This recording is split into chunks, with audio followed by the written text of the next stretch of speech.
Hey, how's it going, guys? Well, the NHL playoffs are still going on, but before you know it, the offseason will be here, and it's going to be a big one for the Vegas Golden Knights. Here to talk about it with me is Lindsey Brown, a local sports commentator. Lindsey, how are you? I'm doing great. I'm excited to see what the answers are going to bring to us this offseason, but like you said, we have a few more hockey games to get through before that all happens. And we got a very, very eventful offseason for sure for the Golden Knights, one where the franchise might look completely different come next year, and I just want to start right off the bat. There's so many free agents, two of which are misfits. There's a little bit of sentimental feelings towards a few of the players here, and I'm just going to ask you straight up, who do you think will wear that Golden Knights sweater next year, and who do you think walks? Well, I'll start with who walks first because they made a recent acquisition over the trade deadline for Anthony Matha. He didn't really make as big of an impact, I think, as they had intended. He was scratched for the final 3 games of the playoffs, so I think that he's going to walk. I think Chandler Stevenson, who's been one of the best trades this franchise has ever made value-wise and has certainly represented this team well. He was an all-star recently.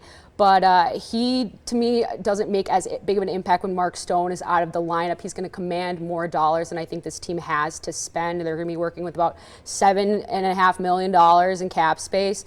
And you're going to want to see if you can move Jonathan Marchessault back in. That's the big name that everybody's talking about. But you're also dealing with Alec Martinez. He's likely to retire. You also have Will Carrier, another original misfit who's very beloved and a big part of the forecheck in the fourth line.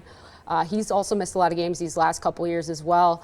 And so there's a lot of big-time choices, like you said, with the favorites of this team. And the front office has never really been that sentimental, and so it's a little bit scary, right? Because with the way that Marchessault played this year, having a career high in goals, had 69 points, 42 goals, he's going to command a big dollar amount, and so they have to somehow make that work. Yeah, he was just a few goals, I think it was 1 goal shy of tying his former line mate William Karlsson's record for goals. I want to get to Marshy right away here because obviously he's the most sentimental of all the players, of all the fans here. But as you've mentioned, Kelly McCrimmon likes to think more with his head than his heart as a GM, which rightfully so.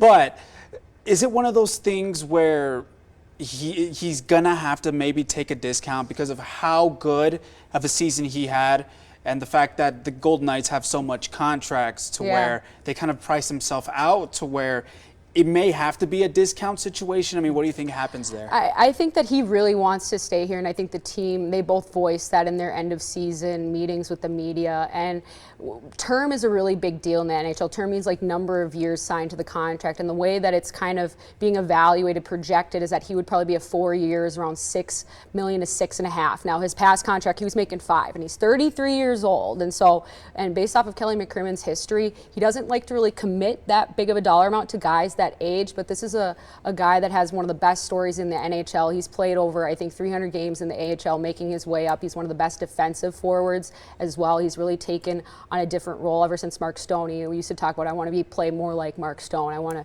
round out my game better. And you know, to have the Conn Smythe last year during the Cup run, and then what he was able to accomplish this year. And so, is it less term, more money? I'm not sure. All contracts are guaranteed in the NHL, so there's no like cap gymnastics that you can do. So could you go to him and say, hey, we'll go 3 years for maybe 5.5 years?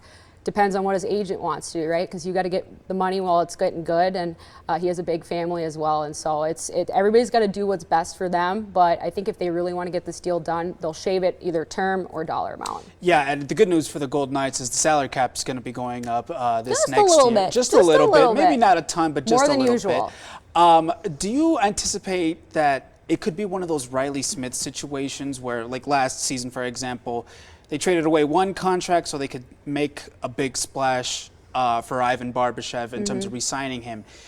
Do you anticipate that they may just work their magic and be like, okay, you know what, we're going to get rid of this contract to give Marshy that full amount that he's warranted? I think they're going to make a deal. And I think where you try to make this money work is this team has been built around their defensemen. But the thing is that there's a lot of young defensemen that are pushing their way into this league as well, like Kaden Korczak. He's a restricted free agent. He's not eligible for arbitration, and so he'll sign for a low number. But you want to get him up here. I think Alec Martinez is going to retire. He's done more than enough for the game, has taken so many shots off the shin, like go on a lake somewhere in Michigan, enjoy your time and those Stanley Cups you've been able to acquire, but that's probably not going to be enough. What would be enough would be looking at maybe trading somebody like Shea Theodore, where he has 1 year remaining on his deal for about 5.2. That's a pretty good number for someone of his age, 28. He's a great skater. He can break out the puck really well.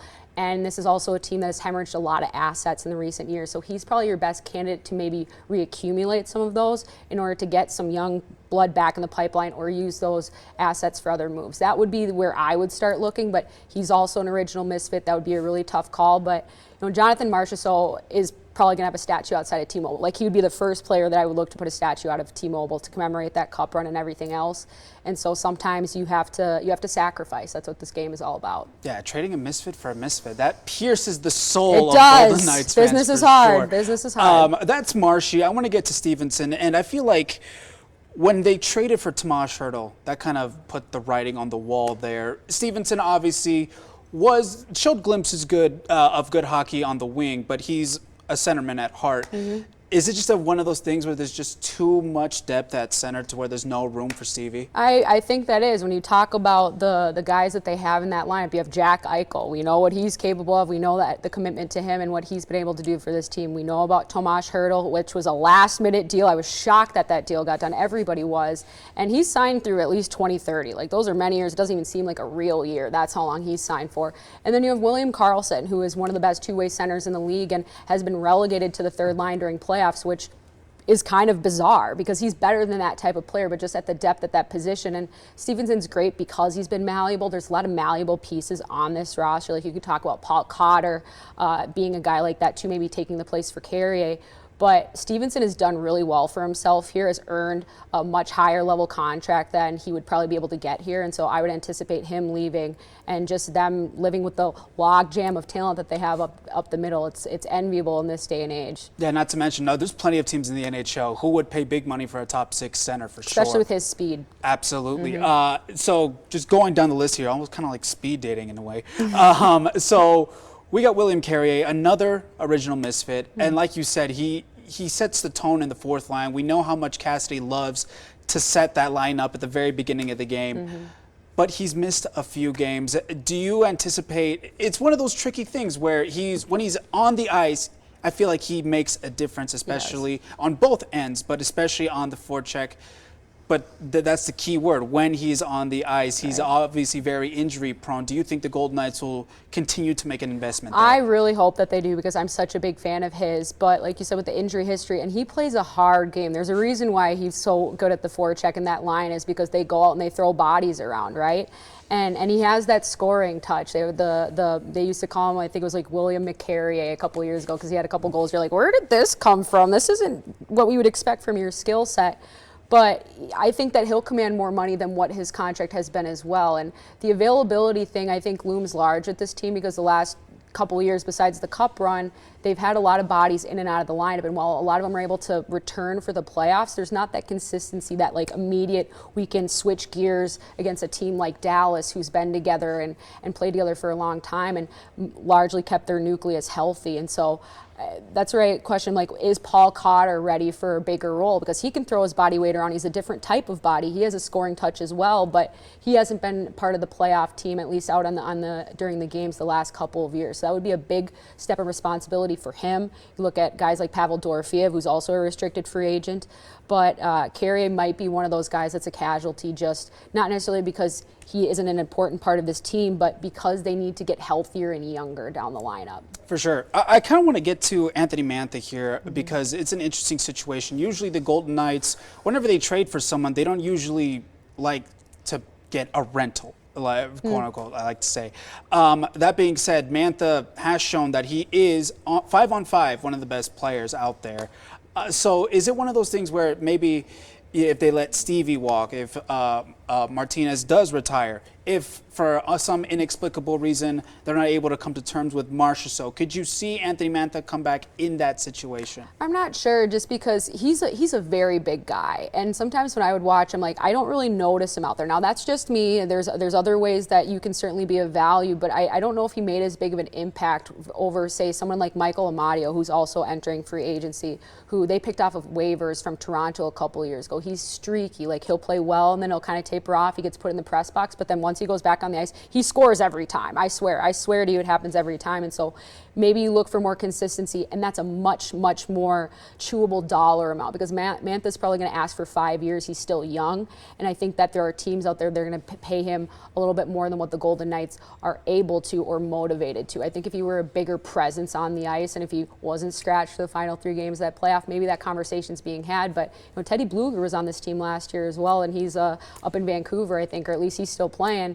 And so sometimes you have a keeper and sometimes you have a rental, and the Golden Knights have 2 big-time keepers that they acquired at this year's deadline. So if one of them walks, that's kind of cost of doing business. For sure. And you mentioned his name, obviously, and this is the last one that I want to get to because it's such an interesting case, is Michael Matteo. Like you said, it's kind of one of those ebbs and flows. He's a real streaky player, but he was such an integral part in last year's Cup run for sure. You could always remember the Game 3 overtime goal against Winnipeg.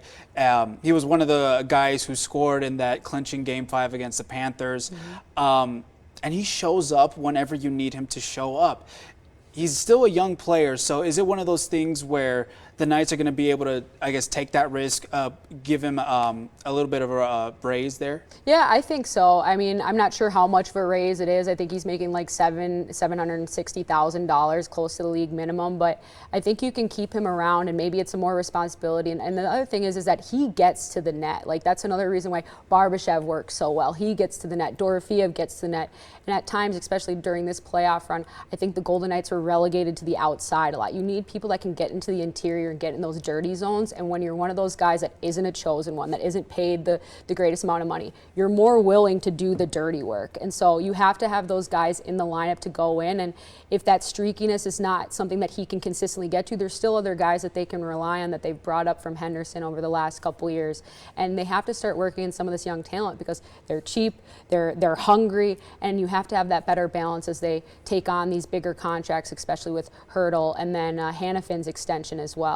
And so I love that signing, that long-term signing. It's going to be a big deal for this team going forward. Yeah, not to mention, Ammo is kind of flexible in terms of you could put him in almost any line, and he'll be able to play his role really well. He can skate, and that's where it's like the league, you have to be able to keep up with the speed, especially with some of the teams that they're playing against in the Pacific Division.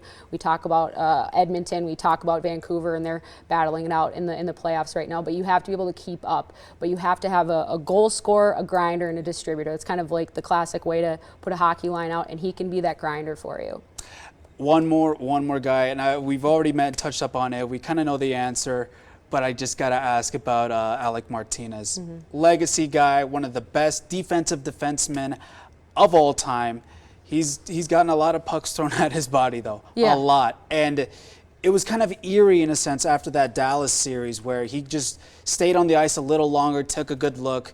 You could kind of see the foreshadowing there a bit. I'm sure you do anticipate Marty retiring, but if for some reason he has a change of heart, does he wear a Golden Knight sweater next year? I mean, maybe, or maybe he wants to go home, closer to home. I know that he's from Michigan, and he played at Miami of Ohio, I believe, for his college game, and the Red Wings are kind of in a transition team as well. But, this is a guy, when he was acquired by the Golden Knights, a lot of people panned the deal. I was like, I'm a huge fan of this guy. He's scored big-time goals. He scored overtime winners to clinch cups. Like, he was one of the best defensemen, especially playing with Alex Pietrangelo. I think he's one of the better pairings for him, and Petro plays a lot of minutes, and so that D-core is going to go through a lot of different changes. But when you're making over $5 million, and he's in his back half of his 30s, he is in and out of the lineup as well.